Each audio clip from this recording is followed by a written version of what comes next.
युवा राज्य की रीढ़ होते हैं। युवाओं को कौशल युक्त बनाने और उन्हें रोजगार और उद्यमिता के अवसर प्रदान करने की भी आवश्यकता है। आज का युवा रोजगार प्रदाता और उद्यमी बनने के अवसर भी तलाशता है। इसी उद्देश्य के लिए हाल में युवा अधिकारिता और उद्यमिता विभाग का गठन किया गया है। वर्ष 2023-24 में 2 लाख युवाओं के कौशल प्रशिक्षण के लिए 250 करोड़ रुपए की राशि का प्रावधान करता हूं। यदि जरूरत पड़ी तो इस प्रस्तावित राशि के अतिरिक्त अलग से बजट प्रावधान किया जाएगा।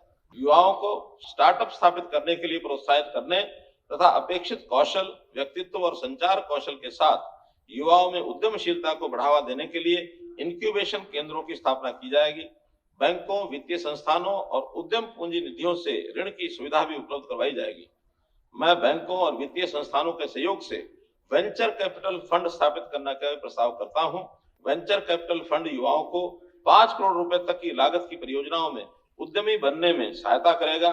इस उद्देश्य के लिए वेंचर कैपिटल फंड के लिए 200 करोड़ रुपए का कोष बनाया जाएगा। श्री विश्वकर्मा कौशल विश्वविद्यालय युवाओं के साथ जोड़कर उन्हें कौशल के साथ सशक्त बनाने के लिए एक पायलट स्कीम के रूप में मुख्यमंत्री कौशल मित्र फेलोशिप योजना तैयार करेगा। हर वर्ष लगभग 5000 युवाओं को artificial intelligence, machine learning, data science, data analytics और प्रोग्रामिंग तथा विद्युत वाहन निर्माण के क्षेत्र में नौकरियों के लिए प्रशिक्षण देने के लिए आईटी कंपनियों के सहयोग से श्री विश्वकर्मा कौशल विश्वविद्यालय में उभरती आईटी के लिए कौशल केंद्र स्थापित किया जाएगा।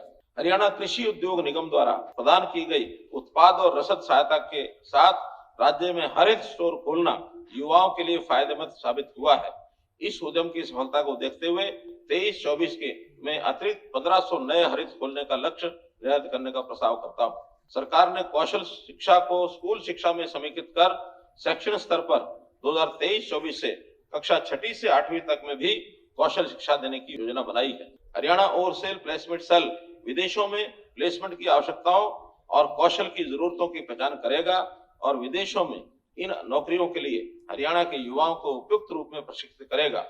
सरकार का युवाओं जो विदेश में नौकरी के अवसर की तलाश में हैं, को जर्मन, जापानी और इतालवी जैसी भाषाओं में अल्पावधि विदेशी भाषा प्रशिक्षण प्रदान करने का इरादा है। HKRN प्राइवेट सेक्टर में जनशक्ति की नियुक्ति के लिए जनशक्ति की पहचान, कौशल प्रशिक्षण और नियुक्ति सेवाओं की पेशकश करेगा। इससे राज्य के युवाओं के लिए रोजगार के अवसर बढ़ना सुनिश्चित होगा और निजी उद्योग के लिए जनशक्ति चयन और कौशल प्रशिक्षण लागत में कमी आएगी।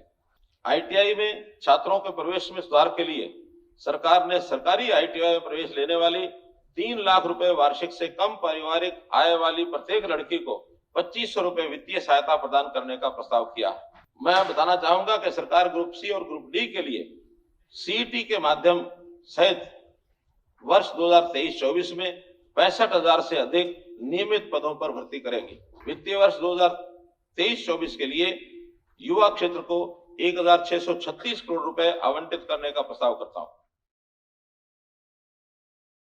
सरकार ने वृद्धावस्था सम्मान पेंशन भत्ता आरंभ करने की पात्रता के अग्रिम और सक्रिय निर्धारण के लिए अनूठी पहल की है। लाभार्थी की 60 वर्ष की आयु प्राप्त करने में परिवार पहचान पत्र डेटा के आधार पर स्वचालित रूप से पहचान की जाती है और इच्छुक लाभार्थियों द्वारा प्रदान की गई सहमति के आधार पर लाभ प्रदान किया जाता है। वर्तमान में वृद्धावस्था सम्मान भत्ता, विधवा पेंशन और दिव्यांग पेंशन सहित सामाजिक सुरक्षा पेंशन का लाभ 29.71 लाख से अधिक लाभार्थियों को 25 रुपए प्रति माह की दर से दिया जा रहा है। मैं 1 अप्रैल 2023 से प्रभावी सभी लाभार्थियों के लिए मासिक लाभ को बढ़ाकर 2750 रुपए प्रति माह करने का प्रस्ताव करता हूं। वृद्धावस्था सम्मान भत्ता के लिए आय पात्रता सीमा जो वर्तमान में स्वयं और पति या पत्नी के लिए 2 लाख रुपए प्रति वर्ष है, उसे PPP सत्यापित डेटा के आधार पर बढ़ाकर 3 लाख रुपए प्रति वर्ष किया जाना प्रस्तावित है। 23-24 के लिए सेवा क्षेत्र को 10,524 करोड़ रुपए आवंटित करने का प्रस्ताव करता हूं, जो चालू वित्त वर्ष के संशोधित अनुमानों से 7.1% अधिक है।